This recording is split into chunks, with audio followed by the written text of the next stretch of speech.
Baie welkom by Agape Gemeente Aanlyn en dankie dat jy gekies het om by ons aanlyn diens in te skakel. My naam is Dawie van Skoor en ek is die gemeenteleier by Agape Gemeente en ek weet jy het soveel aanlyn opsies wat jy kan kies van wanneer dit kom by aanlyn dienste. Maar dankie dat jy hierso is. Ons wil dit graag vir jou die moeite werd maak. Ek weet en ons almal by Agape weet die lewe is moeilik, die lewe is gekompliseer. En daarom wil ons vir jou inhoud skep en vir jou inhoud gee wat jou kan toerus en jou kan help om hierdie lewe suksesvol te leef. So, ons hoop jy geniet die diens en as jy daarvan gehou het, deel dit asseblief met iemand anders. Goeiemôre Agape familie. Gaan dit vanoggend met julle almal?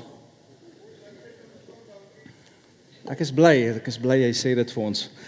So julle, dis regtig lekker om julle vanoggend hier te hê en die doop is altyd een van die hoogtepunte vir my van dit wat ons hierso doen, want dit wys vir my, ons is 'n geestelike familie, jy weet, is besig om te doen wat die Here vir ons sê om te doen.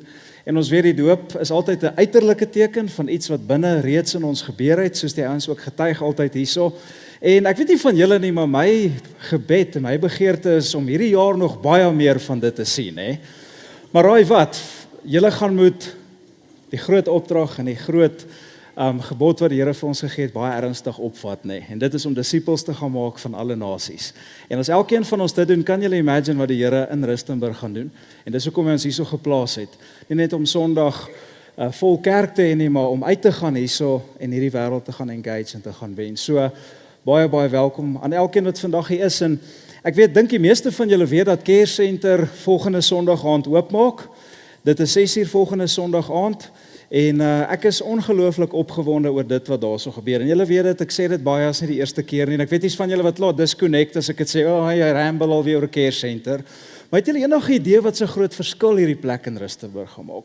Het julle enige idee hoe dit alreeds soos hy is besig is om 'n verskil in mense se lewens te maak? So mense sê vir my, ek weet Care Center is nog nie oop nie, maar as ek nee, wou net daar. Hy's oop. Die gebou is nog net nie oop nie. Ons is die systems, die dinge is besig om te werk nie. So ek is so opgewonde oor dit en ek stap in die week deur daai gebou en ek dink by myself, dis so wonderlik vir my oor wat die Here hierso kom doen het. En iewers beleef ek so 'n gevoel van dankbaarheid en ek sê vir myself, wat 'n voorreg om deel te wees van dit wat God besig is om te doen in Rustenburg. Hierdie kerk, en ons is nie die ultimate nie, die kerk gebruik God in Rustenburg. Hier's ander wonderlike gemeentes in Rustenburg wat die Here ook gebruik. Wat 'n voorreg om deel te wees daarvan. Wat 'n voorreg om in hierdie plek te stap en te sien wat God kan doen. En terwyl ek besig is om so deur te stap, toe dink ek aan 'n paar oomblikke die laaste 18 jaar wat ek in hierdie gemeente is en deel is van hierdie gemeente wat ek ook so gevoel het. En hierdie gevoel van gratitude en hierdie gevoel van amper 'n overwhelming gevoel beleef het. Ek dink byvoorbeeld toe ons in Huiskreer was, toe die kerk se slogan was op 'n stadium gewees, you can join us if you can find us. En ons was daar in Huiskreer gewees en die koshuissaal het te klein geword en ons het 'n groot tent het ons daar opgesit. En toe ons daai tent opsit en dink nou is hy omtrent dubbel die capacity wat ons gehad het in die koshuissaaltjie en daai tent skielik vol word. Toe beleef ek daai gevoel van die Here is besig om iets te doen en wat 'n voorreg vir my om deel te wees van dit. Ek dink aan die eerste kinderfees en kinderfees per se. Ek was nie deel van die eerste kinderfees nie, maar vandat ek deel geword het en gesien het hoe die Here gedoen. Ek dink aan jeugfees, die eerste jeugfees. Ons al by Vastrap gesit het en gesê het, ek het vir die Here gesê, Here, ek hoop iemand gaan kom. Ek het daarom die tieners, het ek almal wat in die jeugbediening was, die 25 daai tyd het ek het amper hulle dood voor die oë gesweer, julle sal daar wees. So ek daarom geweet ons gaan 25 wees, wat pitch vir dit. So uiteindelik, jy weet, het ek teruggestaan na daai eerste jeugfees en gesê, is dit nie wonderlik om deel te wees van dit wat die Here besig is om te doen nie? As ek so kyk na die gebou destyds, 14 jaar terug, kan jy glo ons is 14 jaar al in hierdie gebou, Toe ons hierso sooi gespit het en toe ons hierso hierdie plek gebou het, dit was dieselfde gevoel. Ek kan nie glo nie. Hierdie ding wat die Here besig is om te doen in ons gemeente. Ag, toe ek in 2020 die oproep gekry het wat gesê het ek is die nuwe gemeenteleier van hierdie gemeente en verkies as dit, jy weet, dit was 'n gevoel van wow, regtig ek kan nie dink dat ek myself sou kies nie, maar hier gaan ons Here, En so dink ek aan hierdie oomblikke die afgelope 18 jaar van wat God gedoen het. En ek dink aan die oomblikke wat ek net gevul was tot oorlopends te vol toe met dankbaarheid oor wat God in en deur hierdie gemeente gedoen het. Ek wil vandag vir julle sê, dis vir my 'n voorreg om deel te wees van 'n gemeente soos hierdie. En ek wil jou die vraag vra, is dit nie vir jou 'n voorreg om deel te wees van 'n gemeente soos hierdie nie, om te sien dat hierdie goeders gebeur nie? Nou hier is die ding, voordat ons te cozy en fuzzy raak oor hierdie goeters. Terwyl ek hierdie bright and beautiful memories het van dit wat ek beleef het saam met die Here en ervaar het saam met God, toe kom daar 'n vreesaanjaende, verlammende vraag in my gedagtes op. En daai vraag wat in my gedagtes opkom, is die volgende vraag. Wat is die beste dae van Agape gemeente agter ons lê? Wat is al die goed waarvan ek nou gedink het en aangedink het, al die goed wat ek teruggedink het aan al die hoogtepunte, die mooi, wat as dit, as good as it gets, is? Wat is die mooiste van hierdie kerk in die verlede lê? Wat is die highlights van hierdie gemeente in die verlede lê? Wat is die mooiste van hierdie gemeente verby is? Jo, die vraag gesê my binneste en ek moet julle sê, ek was so 'n bietjie gestres gewees, toe ek daaraan dink, voel my hart spring so in my keel in, en ek dink myself, nou, mag dit net nie so wees nie. En dalk as jy vanoggend die eerste keer hier sit, as jy die eerste keer by ons kom kuier het, of dalk die tweede keer terug is, dankie vir dit, ons is so bly is terug, en ons hoop jy gaan aanhou terugkom. Ek wil net sê, ons is die res van die maande van die jaar ook hier, en oop op Sondag 9:00. Maar dan gaan jy dalk nie hierdie wat ek vra so intens beleef nie. As ek sê, wat is ons beste daar agter ons is, want hierdie is nie jou gemeente nie. Nog nie, hoop ek. En miskien dalk het jy eerste of tweede keer hier kom kuier en jy sit hier so vandag en jy hoor hier en jy sê nee, ek raak eerder ongemaklik as jy hierdie sê. Want ek is nou bang ek het die Titanic geboord hier so by Agape gemeente en nou gaan die ding downhill gaan. En as die senior leier dit sê nee. Nou ek wil nie opsaai en vir stoele regskuif op die Titanic nie. Dis nie wat ek in hierdie gemeente wil hê nie. Dis nie wat ek wil doen nie. Of dalk is jy al lankal in hierdie gemeente, jy weet presies waarvan ek praat. Jy was by al daai goed gewees. Dalk het jy ook al stil in jou hart gedink. Wat as die beste van Agape gemeente agter ons lê? Wat as die mooiste in die verlede is? En jy het dalk nooit hardop gesê of erken nie, maar die vraag het al iewers by jou gepitch in jou gedagtes, nee. Wel, welkom by my wêreld. So ek het met hierdie vraag gestoei, en die vraag het by my gespook, en ek dink by myself, wat as my rol by Agape gemeente net is, in hierdie seisoen, om hierdie vliegtuig net te land, en almal van ons net veilig te laat dis en baak, en hierdie vliegtuig in die hangar in te stoot. Wat is dit my rol is hierso? Wat is, as dit is hoekom ek hierso is? En ek dink is als legit vraag wat ek gevra het. En dit het my bietjie laat stil staan. Het is 'n bietjie die briek laat trap in my lewe, maar eintlik bietjie bang gemaak ook, en ek wonder as jy, sonder dat jy dit dalk hardop erken het ooit, ek wonder as jy dalk na jou lewe kyk, het jy nie dalk stilletjies iewers vir jou dieselfde vraag gevra oor jou lewe, een of ander tyd nie? Het jy nie dalk iewers vir jou dieselfde vraag gevra?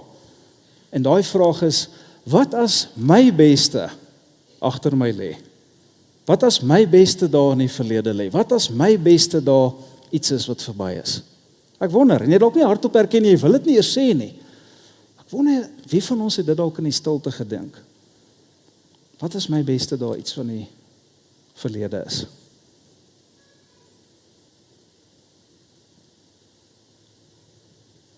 Miskien is dit jou huwelik. Jy sê dit het so goed begin 20 jaar terug. Dit was amazing. Dit was fireworks. Dit was fenomenaal om in dit te wees, maar stadig maar seker het dit geslou, fade, agteruit gegaan. En nou is dit op 'n plek wat, weet jy wat, daar's nie veel meer oor nie. En ek weet, dit gaan nooit ooit weer so wees nie. Dis verby. Die beste lê agter my. Dalk was dit 'n droom, of dit was 'n seisoen in jou lewe, of 'n werk wat jy gehad het, wat amazing was, en tyd het verbygestap, en jy kyk terug, en dit het gekom, en dit het gegaan, jy dink, het gaan nooit weer so wees nie, gaan nooit weer sulke drome wees, en nooit weer so werk nie, nooit weer so seisoen nie. Miskien was jou huis vol op 'n stadium gewees, lewe, en kinders, en aktiwiteite, en nou is jou huis stil. En jy kyk terug, en jy sê, het gaan nooit weer soos dit was weer nie. Dit was maar die heydays daai, dit was maar lekker tye gewees, maar, dit is nou verby. Miskien is dit dalk die fisiese afsterwe van 'n geliefde in jou lewe. Iemand vir wie jy baie lief was, en jy moes vir 'n oop graf gaan staan het, en daai graf vandag is vir jou 'n visuele herinnering aan 'n mooi seisoen in jou lewe wat verby is. En jy sê, sedert hierdie persoon afgesterf het, herinner hierdie graf my net daaraan dat die beste verby is. Die beste lê in die verlede. Ek weet nie wat is dit vandag vir jou nie. Ek weet nie wat laat jy dalk miskien so voel nie, maar daar kan jy vandag met my identifiseer rondom dit. Die punt is net, jy kyk terug op jou lewe, en jy sê vir jouself, ek dink my beste dae lê agter my. Ek dink die highlights lê agter my. En ek dink regtig, niks in die toekoms gaan top dit wat verby is in my lewe nie. So die vraag wat ek jou wil vra, as jy dalk daar is, maak dit jou nie bang nie? Maak dit jou nie bang nie, om hierdie goed te dink nie. Maak my bang. Ek moet julle sê, ek stres nogals daaroor, as hierdie vraag by my opkom, maak my bang. En dalk is hier een groep mense wat sê, weet jy wat, dis maar hoe dit is, that's life, what can I tell you?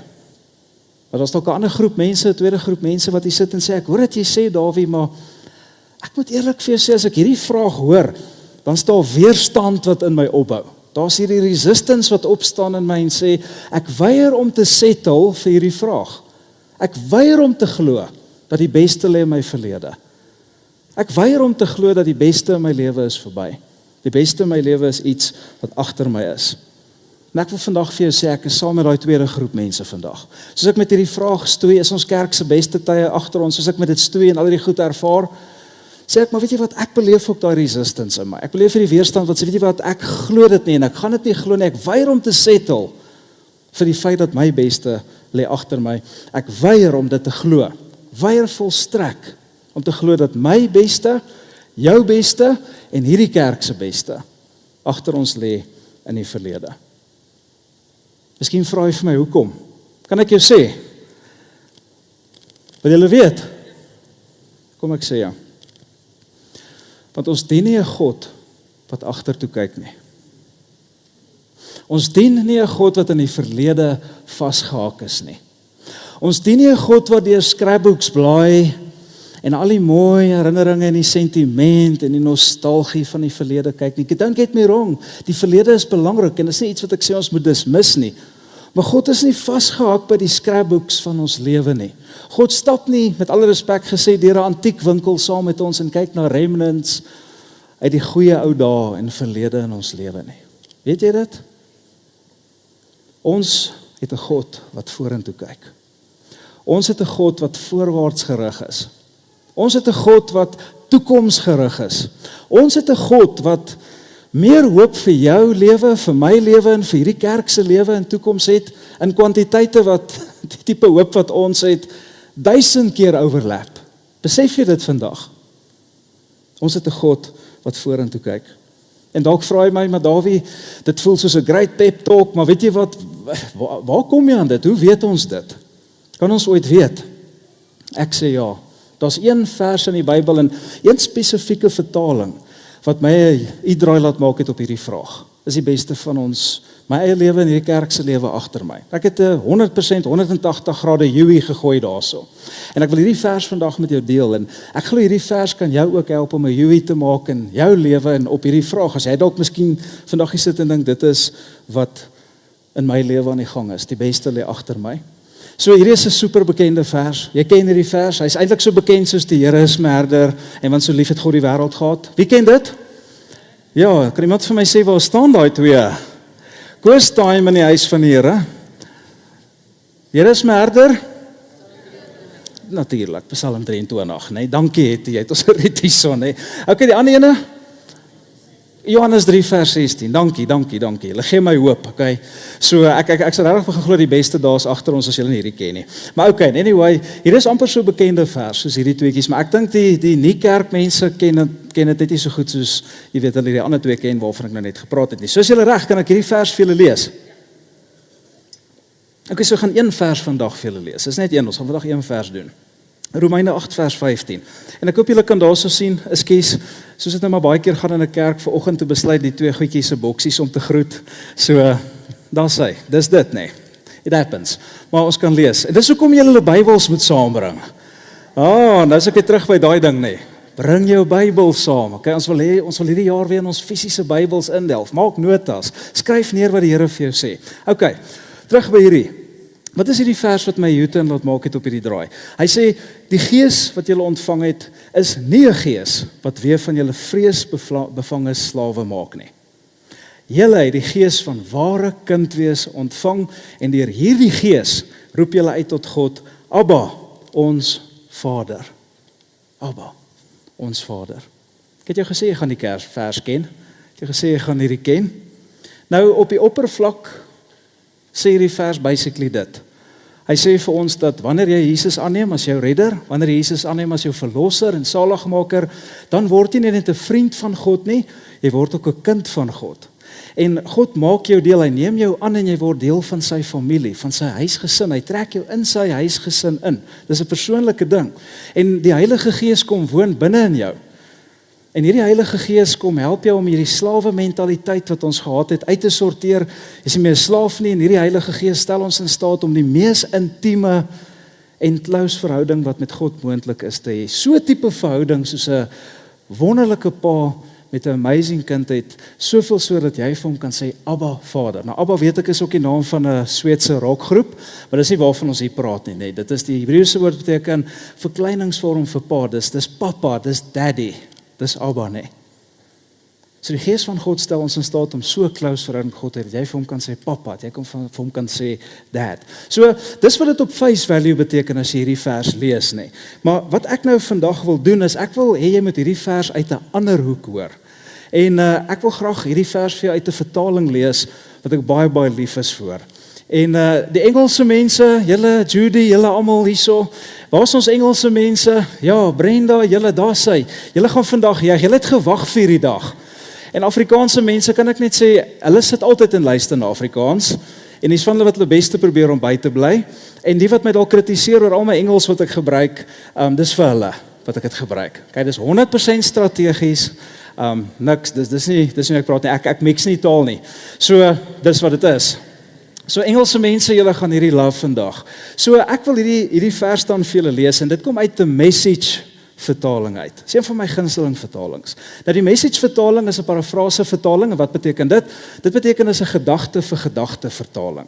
So al die ander vertalings 53 en so word woord vir woord uit die Grieks uit vertaal in Afrikaans.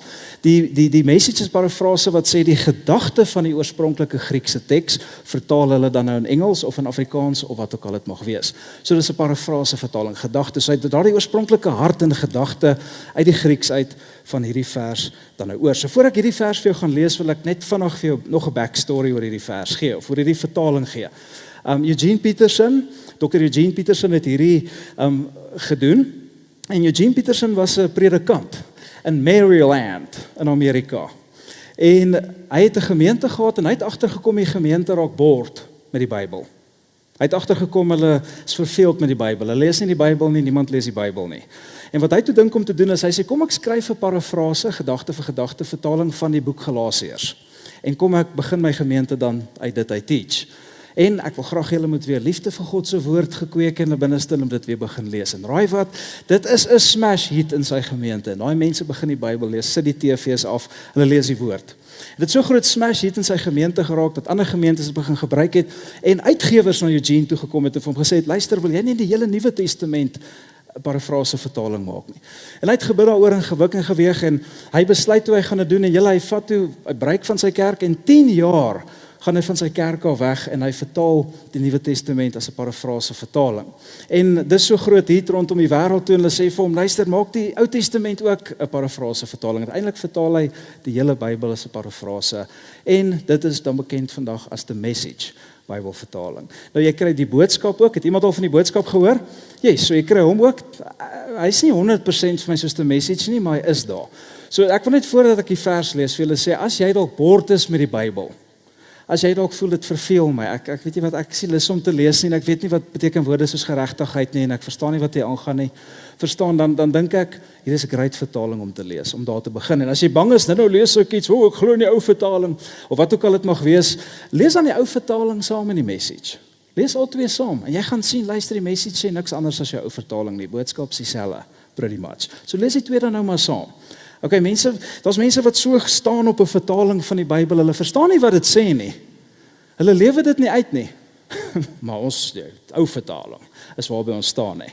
So, hallo, wat is die punt daarvan nie? Kom ons lees hierdie vers. As julle reg daarvoor, as julle gereed. Romeine 8 vers 15, hoor hoe skryf die Message hom nie. Hy sê, this resurrection life you received from God is not a timid, grave-tending life. It's adventurously expectant. Die tema van vandag se diens. It's adventurously expectant. Greeting God with a childlike, what's next, Papa? Is dit nie beautiful nie? Is dit nie mooi gestel nie? Hierdie woorde het my in my spore gestop. Ek het julle mos gesê, ek vra hierdie vraag, is die beste van ons agter ons, is my lewe se beste agter my, en toe ek hierdie lees te besef, dit stop my in my tracks, en dit behoort jou ook vandag in jou tracks te stop, as jy hierdie woorde vandag hoor. As gevolg van hierdie woorde, weier ek om te glo dat jou beste, my beste, en die gemeente se beste agter ons is. Ek weier absoluut. Hoekom? Kom ons unpack hom. Kom ons kyk na daai eerste woorde, nee. Hy sê, this resurrection life you received from God. Besef jy het 'n resurrection life van God afgekry. En hierdie resurrection life is iets totaal anders as enige ander tipe lewe op hierdie planeet. Totaal iets anders. Die Here het nie vir ons 'n grave tending lewe gegee nie, die Here het vir ons 'n resurrection life gegee. En dit is totaal iets anders. Wat beteken dit? Dit beteken, omdat Jesus uit die doodheid opgestaan het, omdat Jesus dood gewen het, omdat Jesus lewe, omdat Jesus, as jy hom as redder aanvaar het, in jou lewe leef, het jy access tot hierdie resurrection life. Want as Jesus in jou lewe inkom, dan bring hy alles van sy lewe saam met jou. En jy het full access tot alles wie Jesus is. Ook onder andere die resurrection life. Jy het full access tot hierdie lewe. Verstaan julle wat se tipe lewe dit is? Daai lewe wat op die 3de dag die onmoontlike moontlik gemaak het, is accessible vir my en vir jou, om elke dag ook die onmoontlike in jou lewe moontlik te maak. Wat het hierdie resurrection power, krag gedoen in Jesus se lewe? Kom ek sê jou, dit het 'n dooie liggaam lewendig gemaak. Dit het Jesus seëvierend, triomfantlik oor die dood gemaak, om in oorwinning gebring. Wat het die resurrection lewe nog gedoen wat hy ontvang het? Dit het 'n liggaam wat stikkend was, gebreek was, uitmekaar uitgeval het, genees en ten volle geregenerate. Dit het Jesus bonatuurlike capabilities gegee. Skielik is hy tussen die disippels en hy sê, Shalom, vrede vir julle. En dan sê hy by die Emmausgangers, en dan sê hy weer weg, en hy het supernatural capabilities. Dit is die resurrection life, en dit is wat die resurrection power ons gee. Nou as hierdie skrif dan sê, you received from God, die resurrection power in life, dan beteken dit hierdie selfde krag is elke dag tot jou beskikking. Dit gee elke dag vir jou die geleentheid om die onmoontlike moontlik te maak. Net soos dit Jesus van dood na lewe toe gevat het, gee dit jou die potensiaal om in elke faset van jou lewe van dood na lewe toe te gaan. Net soos Jesus stikkend was en sy liggaam uitmekaar uitgeval het en hy genees is, gee dit jou die potensiaal elke dag om te gaan van dit af tot genesing en herstel en restoration. Is dit jou huwelik, is dit jou finansies, wat is dit? Whatever dit mag wees, dit gaan van liggaam in die graf na opgestane liggaam. Daai krag gee jou die capacity om supernatural dinge in jou lewe te ervaar. Dit gee jou die capacity om seëvierend en oorwinnend te wees oor sonde en oor elke liewe ding wat jou mag terughou in die lewe. Elke dag het jy access, as jy Jesus ken, tot daai krag in jou lewe. Elke dag. Sê nie ek nie, sê God, you received resurrection life. And daai resurrection power is available. So dit beteken, elke dag is daar 'n moontlikheid vir jou om groter hoogtepunte, groter wonderwerke, groter deurbrake, groter verandering te beleef as wat jy gister beleef het. Dis wat dit essensieel vir ons sê. Because you have received this resurrection life. Lewe jy in daai resurrection life? So mense sê ons gebruik net iets soos 13% van ons brein, het ek al gehoor, of gelees iewers, nee.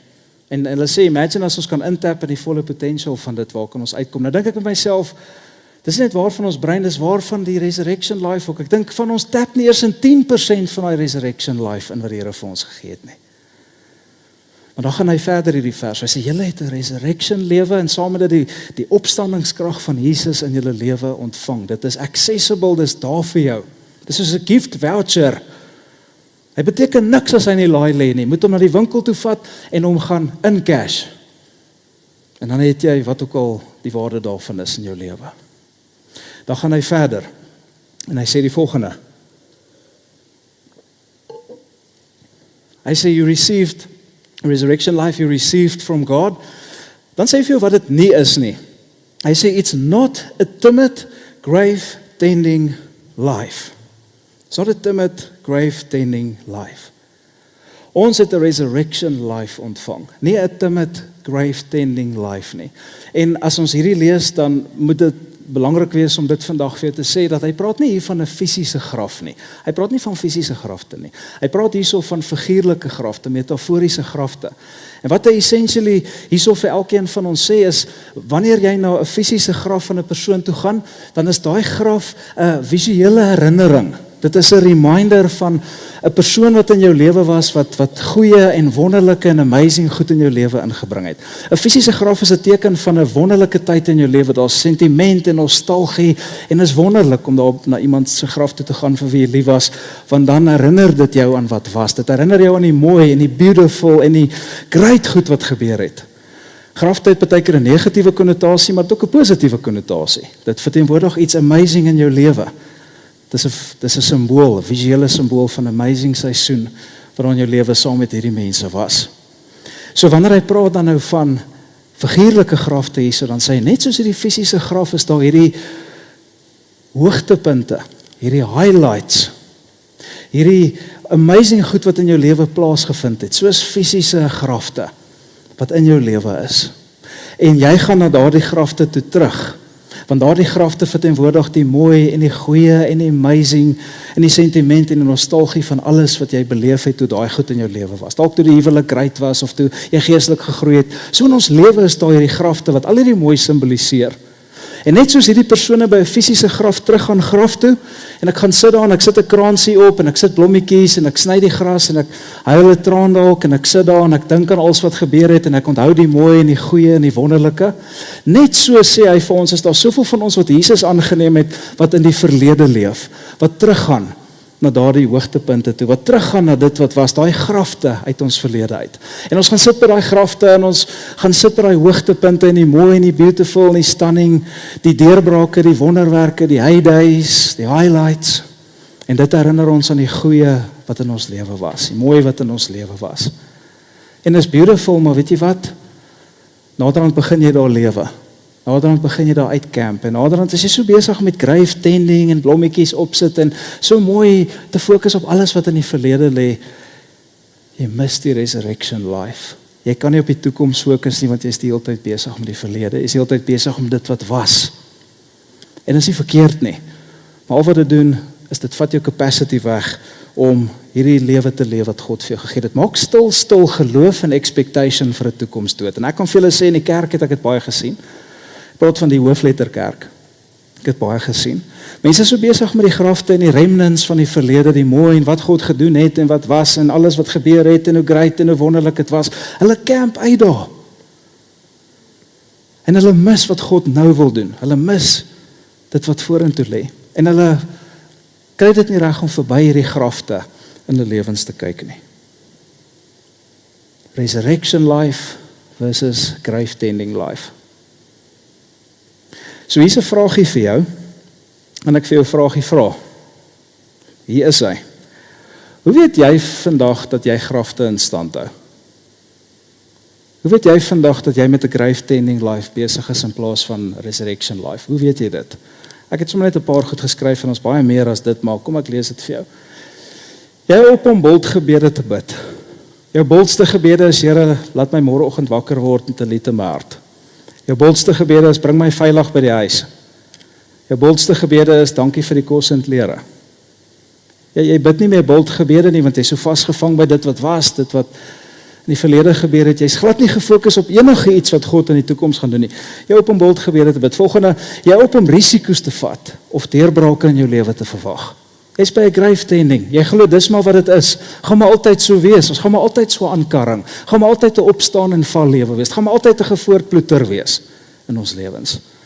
Jy verwag glad nie dat daar risiko's gaan wees nie. Verwag glad nie dat iets amazings gaan gebeur nie. Jy verwag nie 'n deurbraak nie.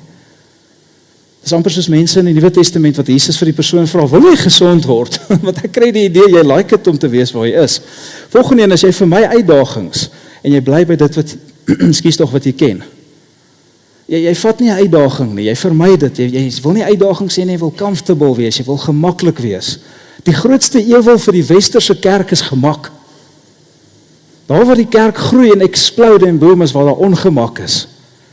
Ons is nie geroep om gemaklik te wees nie, ons is geroep om Jesus te volg, en dit is nie 'n gemaklike pad nie. Jy verloor opgewondenheid van dit wat God dalk in jou lewe wil doen. Jy's nie excited oor die kerk nie, jy's nie excited oor jou lewe nie, jy's nie excited oor enigiets nie, want jy is besig toe ten graves. Dink net aan wat God in die verlede gedoen het, en hoe God getrou was toe, maar dis verby, beste lê agter ons. Jy verloor opgewondenheid met wat hy wil doen. Wie het gekom vir die waarheid vandag? En ek jou hande sien, ja, okay, wie het gekom vir 'n sugar-coated ding? Okay, great, so kan ek dit sê, hier sê. Solank jy by die graf te bly, kan jy nie die resurrection life verkry nie. Solank jy vashaak by die grafte in jou lewe, die mooi en die beautiful en die stunning in die verlede, solank jy vashaak by daai goed, gaan jy nie kan in ontvangs neem nie. Terwyl jy vasklou aan Egipte, gaan jy nie die beloofde land kan kry nie. Kan nie gebeur nie. En ek weet, jy kyk terug op jou verlede en jy sê, weet jy wat, dit lyk asof dit die ultimate was. Weet jy wat, dit lyk asof daar nie enige iets kan gebeur in my toekoms wat die verlede wat ek gehad het kan oortref nie, want jy hou vas aan die grafte en dit wat dit verteenwoordig in jou lewe, jy kan nie los nie, jy is besig met die grafte elke dag, die goeie ou dae. Julle, die goeie ou dae was nie goeie ou dae nie. Ek hoor hoeveel jong mense sê, die goeie ou dae in die 90s en die 80s, toe dink ek in die 90s en 80s het die ou mense ook gesê, die goeie ou dae in die 60s en 70s. Julle, dit was nie goeie ou dae in die 90s nie. Hulle het julle blikkies kos weggepak en watersuiweringstablette en alles met 94, dit was nie die goeie ou dae nie. Die goeie ou dae was nie goeie ou dae gewees nie. En ons klou vas aan daai goeters in ons lewe. En uiteindelik verwag ons niks meer as net grave tending nie. Maar die resurrection life, wat God vir hierdie gemeente wil gee, wat God vir jou wil gee, is 'n absolute teenstelling met 'n grave tending life. Hierdie resurrection life is nie beperk tot nostalgie of sentimentaliteit of tot mooi herinneringe in die verlede nie. Hierdie resurrection life is 'n toekomsgerigte lewe. Dis 'n lewe wat infuses met die opstandingskrag van God. Dis 'n lewe wat vol verwagting en avontuur en moontlikhede is. En die Here wil dit vir ons kom gee. Hoor hoe stel die message dit in daai laaste deel van daai vers, tweede laaste deel. Hier sê hy, it's adventurously expectant. It's adventurously expectant. Omdat Jesus lewe. Omdat Jesus lewe. Omdat Jesus in jou lewe. Omdat alles van sy lewe accessible is vir jou, die opstandingskrag. Omdat alles tot jou beskikking is in jou lewe, kan jy adventurously expectant wees, en kan jy, maar ek wil vandag vir die permissie kom gee, ek wil vir die toestemming kom gee, mag jy uitsien na die toekoms. Mag jy 'n verwagting hê vir die jaar, mag jy 'n verwagting hê vir die gemeente, mag jy 'n verwagting hê vir jou huwelik, en vir jou kinders, en vir jou ouers, en vir jou selgroep, of wat ook al dit mag wees, omdat alles wat nodig is om so 'n lewe te bou, accessible is vir jou. Ons moet net daardie keuse maak. Nou wanneer ek hierdie woorde hoor, adventurously expectant, dan wil ek vir julle sê, ek kry die prentjie van 'n rollercoaster. Wie's ek extreme rollercoaster mense? Ja, hier's 'n paar van julle, né? Great, ons 'n bietjie Gold Reef City toe gaan een keer. So, ja, baie van julle het al experience, nee, maar as ek daai prentjie of daai woorde adventurous expectant hoor, nee, dan dink ek aan 'n rollercoaster. En wie weet wat is die Afrikaanse woord vir rollercoaster? 'n wipwaantjie. Dink ek aan 'n wipwaantjie. Kyk, my vrou sê vir my, dis die akligste woord wat ek in my lewe gehoor het. Ja. 'n wipwaantjie, nee. Nou, wat is die beste plek op 'n rollercoaster? Ek sê heel voor. Hoekom sê ek heel voor? Want as jy heel voor sit, en glo dit of nie, ek lyk dalk na 'n boring persoon, as jy heel voor sit, dan gaan jy so oor en jy sit jou hande in die lug, nê. En jy hou jou hande so in die lug en jy weet nie wat kom nie, maar jy weet dit gaan amazing wees. Want dit is hoe rollercoasters gebou is. Hy raak net beter en beter en beter hoe verder jy gaan. Ken julle dit? Ek hoop ek het 'n paar fans gemaak van rollercoasters vandag of 'n paar mense wat nou getraumatiseer is. Kan ek vir jou sê, hierdie is hoe die resurrection life deur God ontwerp is. Jy is adventurously expectant. Jy sê, Here, ek gaan sit in die front row seat van hierdie ding. Ek sit my hande in die lug en ek sê, let's go, Here, bring it on. En ek weet nie wat gaan gebeur nie, ek weet nie wat kom nie, maar wat ek wel weet is, God is in beheer en hy het alles vir my gegee dat hierdie amazing journey gaan wees. Hy het hierdie rollercoaster ontwerp. Dit gaan awesome wees. En soos enige rollercoaster, hoe langer jy op hom is, hoe nicer raak dit, hoe lekkerder raak dit. Dis wat die resurrection life is. So, Here, ek verwag dit. Here, ek sit my hande in die lug en hier gaan ons. Ons gaan dit doen. Dis wat die Here vir jou lewe wil hê hierdie jaar. Dis wat die Here vir hierdie gemeente wil hê hierdie jaar. So, die ding wat ek en jy moet doen eintlik dan nou vandag is, ons moet in die rollercoaster inklim. So jy sê, ek wil hierdie resurrection life hê. Ek is adventurously expectant. Dan sê die Here, great, klim. Die Here gee vir jou front row seat. Hy sê, klim, kom ons doen hierdie. So wat se rollercoaster moet jy vandag klim? In jou lewe? Persoonlik? Wat se rollercoaster moet jy inklim? Ek glo die Heilige Gees gaan vir jou wys om daai resurrection lewe te leef. Wat se vrese moet die Here by jou kom wegvat? Sy het ons nie meer vreesagtigheid gegee nie. Ons is nou kinders van God, nie. Ons is kinders van die Here. Sy het nie meer vrees nie, ons het access. So kan ek vir julle sê, wat ek glo die rollercoaster is vir resurrection life in hierdie kerk.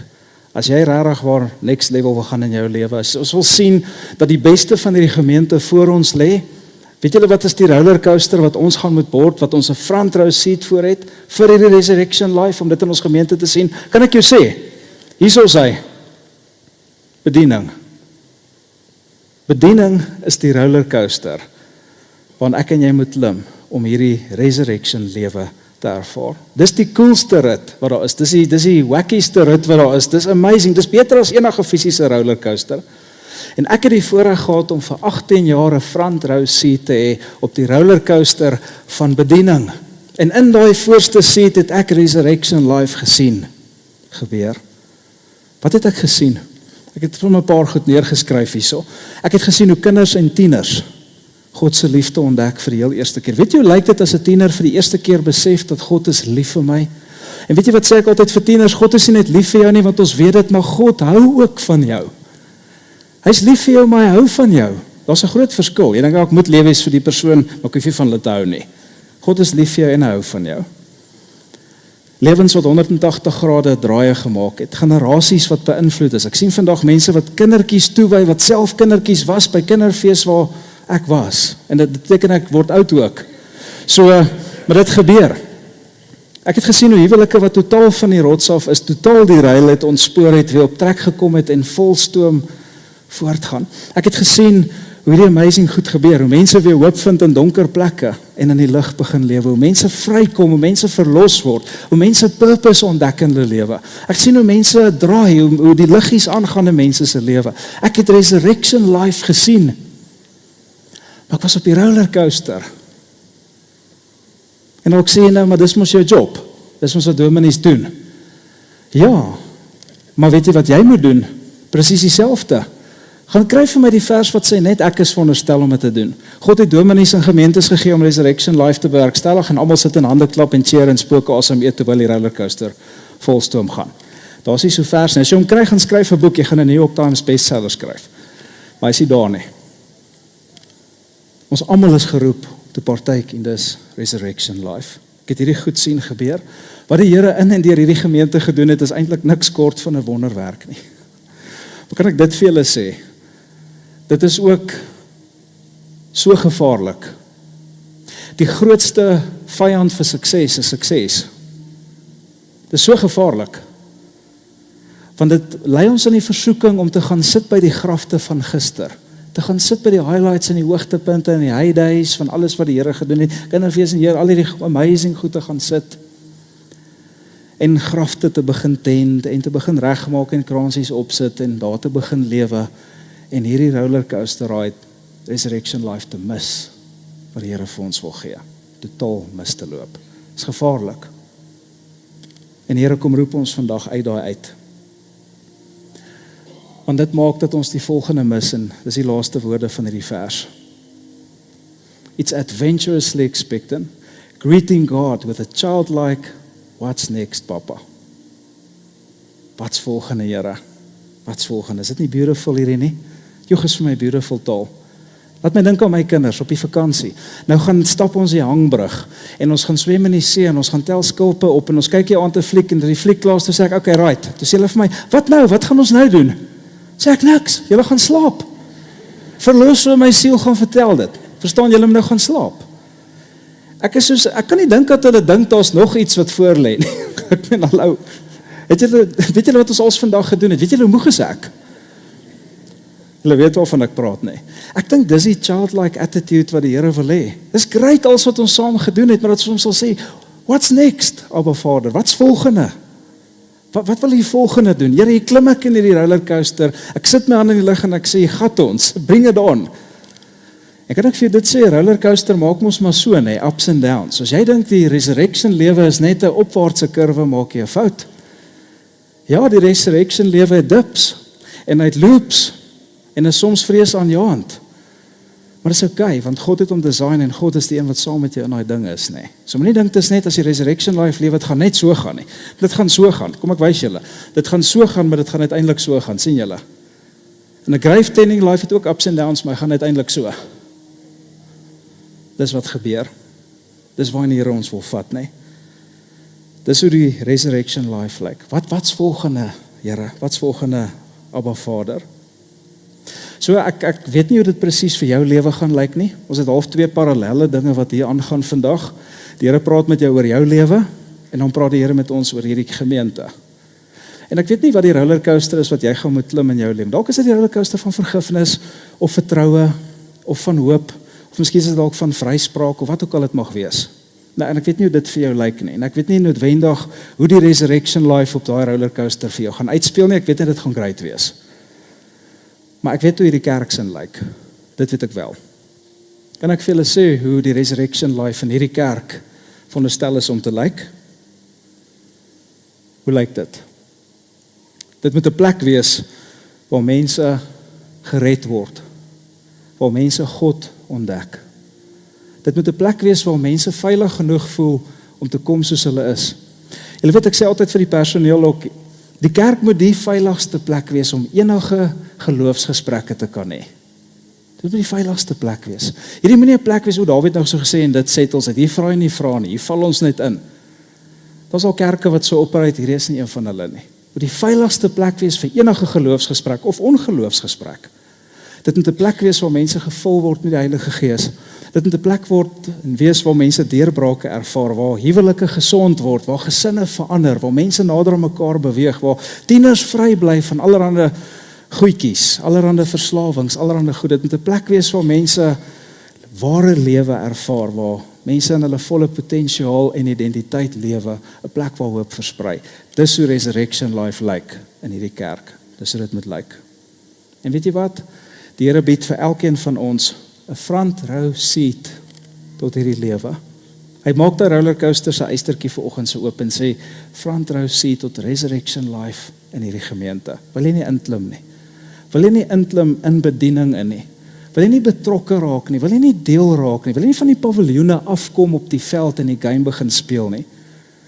So maklik om by die huis te sit en sê Rassie, Erasmus dit en Rassie dat. Maar gaan op daai veld. Gaan speel daai game, gaan kyk jy hoeveel opsies wat jy op die rusbank gehad het, het jy op die veld. Dit is baie maklik. Die Here sê klim af, klim in hierdie rollercoaster in van bediening. Let's go. Wil jy grave tending doen? Grafte versier en oppas en in stand hou, of wil jy resurrection life beleef? Maar jy gaan vandag 'n keuse moet maak. Elke een wat vandag ingeskakel is, wat hier sit in hierdie plek, gaan 'n keuse vandag moet maak. En daardie keuse is, gaan jy toeskouer wees of gaan jy in hierdie rollercoaster inklim? En as jy kies om in hierdie rollercoaster van bediening vandag in te klim, met jou hande in die lug, sê ek weet nie wat ek doen nie, maar ek weet u weet wat u doen, en ek is adventurously expectant, ek weet dit gaan net beter en beter raak, weet u is in beheer, en jy besluit om daai stap vandag te neem, weet jy wat, dan is jy op pad na jou beste dae toe, want ons niks wat so thrill in jou lewe bring, soos bediening nie. Ek sou die wonderlikste goed van my lewe gemis het, as ek nie hierdie gedoen het nie. Ek sou net in 'n kantoor gesit het, en kyk na wit muur, die hele dag. Maar hierdie rollercoaster het my goed laat beleef. En as ek luister na mense se stories, dan sê hulle, ek is so bly, hierdie adventures life. Kan jy dink wat Petrus vir jou moet sê? Julle Agape gemeente, ek het amper vasgehaak by visvang. Kan julle dit glo?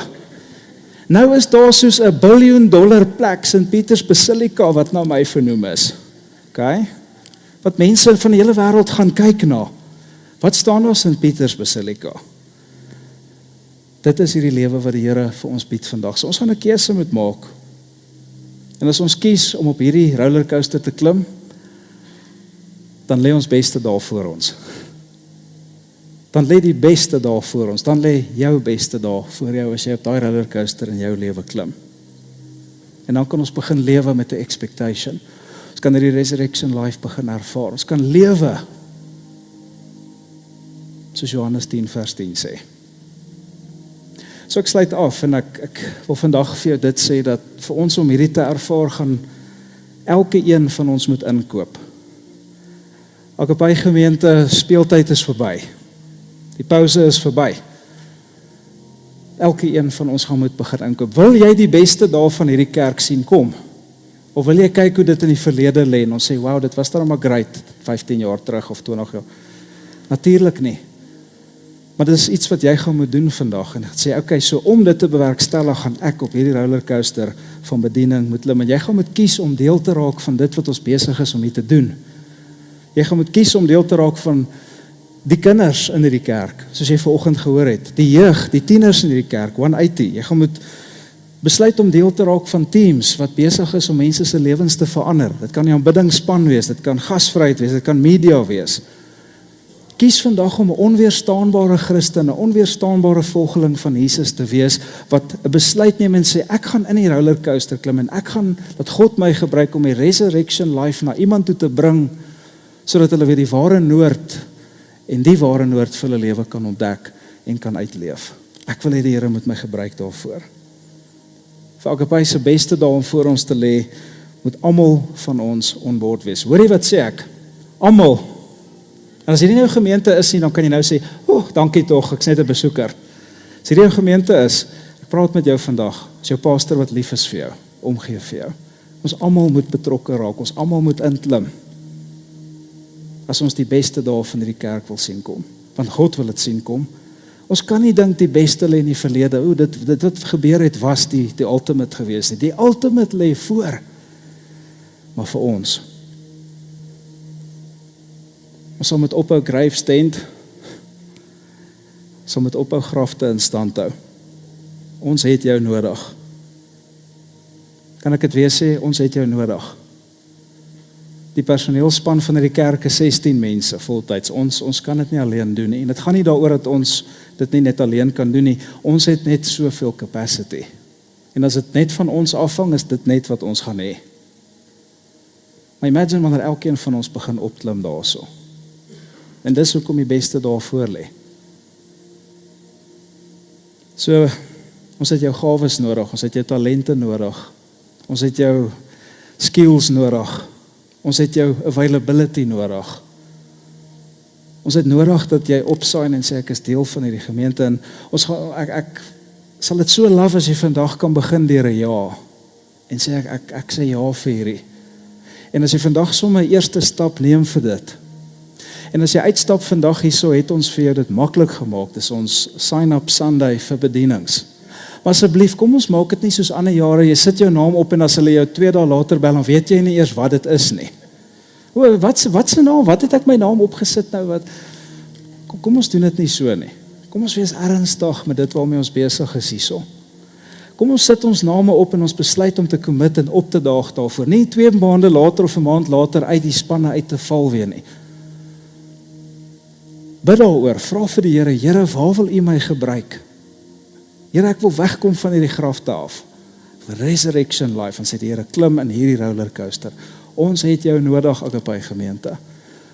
Ons kan nie verder gaan as ons nie elkeen aan boord het nie. Sign op, word deel van 'n bediening in hierdie gemeente. Nie net sodat die koninkryk kan groei nie net dat hierdie kerk kan groei en verdiep nie, maar ook dat jy die thrill kan beleef van 'n resurrection life. Dat jy kan beleef hoe jou bure tot bekering kom, hoe die mense by jou werk in oorwinning begin lewe, hoe jou vriende loskom van goed waar hulle vasgevang was, hoe jou vriende met jou geestelik begin chat. Dis 'n thrill om dit te beleef. So my call is eenvoudig vandag. Klim op, sign up, eis die front seat. Ons gee vir jou geleentheid as jy uitstap hierso. Ek het my beste shot gegee, en Here, ek vra U nou dat, soos ons hierdie woord digest in ons binneste, Here, dat ons Dawie se stem sal fade, en dat ons na die Heilige Gees se stem in ons binneste sal hoor. U wat vir ons sê, Here, this resurrection life that you have given us is not a timid, grave-tending life. It's adventurously expectant. En dit lei ons na 'n plek wat ons kan sê, wat's volgende? Here, hier gaan ons, wat's volgende? Help ons asseblief, Here, om dit te doen. Help ons, Here, om vandag U roepstem te hoor. Help ons vandag, Here, om ernstig te raak hieroor. Help ons vandag, Here Jesus, om U calling vir ons lewens te hoor. En dankie, Here, dat ons vandag weet, as gevolg van daardie resurrection power wat ons access het, lê die beste van hierdie kerk voor. Lê die beste van my lewe voor. Lê die beste van elkeen van ons lewe voor. Of het nou ups and downs of loops is, the best is yet to come. Want iets so gesê, help ons om dit te doen, Here. Ons bid dit in die naam van Jesus, en almal sê saam met my. Amen. Mag die Here jou seën. Dankie dat jy hier was vandag. Sign asseblief op, bid daaroor. Sign later die week op as jy wil. As jy opsign, kom bid asseblief tot dit. Mag die Here jou seën. Sien jou volgende Sondag, en natuurlik volgende Sondag aand as jy nog nie geregistreer het nie. Be blessed.